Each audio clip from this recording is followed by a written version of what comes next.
தாவேகா தலைவர் விஜய் முதலாக ஒரு தொலைக்காட்சிக்கு, ஆங்கில தொலைக்காட்சிக்கு பேட்டி கொடுத்திருக்கிறார். இதை ஏன் முக்கியமான செய்தியாக சொல்கிறோம் அப்படின்னா, இதுவரை அவர் எதுக்குமே பேட்டி கொடுத்தது இல்லை. நிறைய பேர் சொன்னாங்க, தைரியம் இருந்தால் வந்து பேட்டி கொடுங்க பார்க்கலாம், நிருபர்களை சந்திக்க தைரியம் இருக்கா அப்படின்லாம் கேள்வி கேட்டான். அப்போவும் அவர் வாயை திறக்கலை. அதனால் இவருக்கு பேசவே தெரியாது, அதனால தான் அவர் வர்றதில்லை, பேட்டி கொடுக்கறதில்லைன்னெலாம் பேசினான். ஆனால் இப்போ என்ன இதாச்சுன்னா, வட இந்தியாவில் ஆங்கில சேனல் NDTVன்னு ஒன்று இருக்குது, அது இங்கிலீஷ் சேனல். அந்த சேனல்லேருந்து அவர் அணுகியிருக்காங்க, ஒரு பேட்டி வேணும்.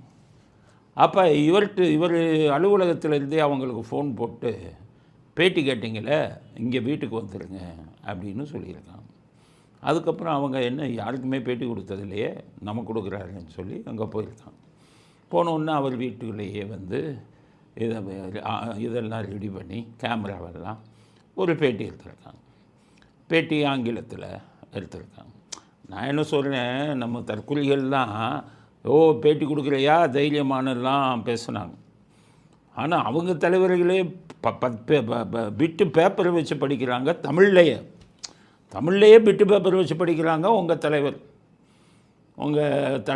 உங்கள் இளைஞரணி தலைவர் இன்றைக்கி கூட வந்து ஸ்டாலின் பேப்பர் வச்சு படிக்கிறாரு.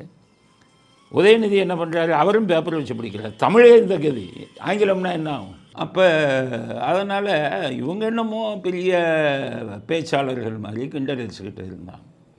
அதனால் எல்லோரும் எதிர்பார்த்துக்கிட்டு இருந்தாங்க பேசுகிறீங்க. அதுவும் நம்ம தமிழ் மீடியாக்காரன் தான். ஏன் பேச பயப்படுறாரு உங்களை மாதிரி தமிழ் மீடியாக்காரன் மாதிரி நீங்கள்லாம் பத்திரிகையாளர்னு வெக்கம் இல்லாமல் சொல்லாதீங்க.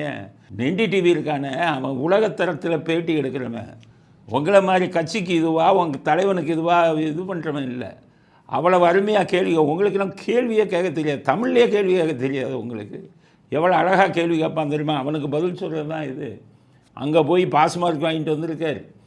முதல்ல பேட்டி எடுத்து இன்னும் பேட்டி போடலை.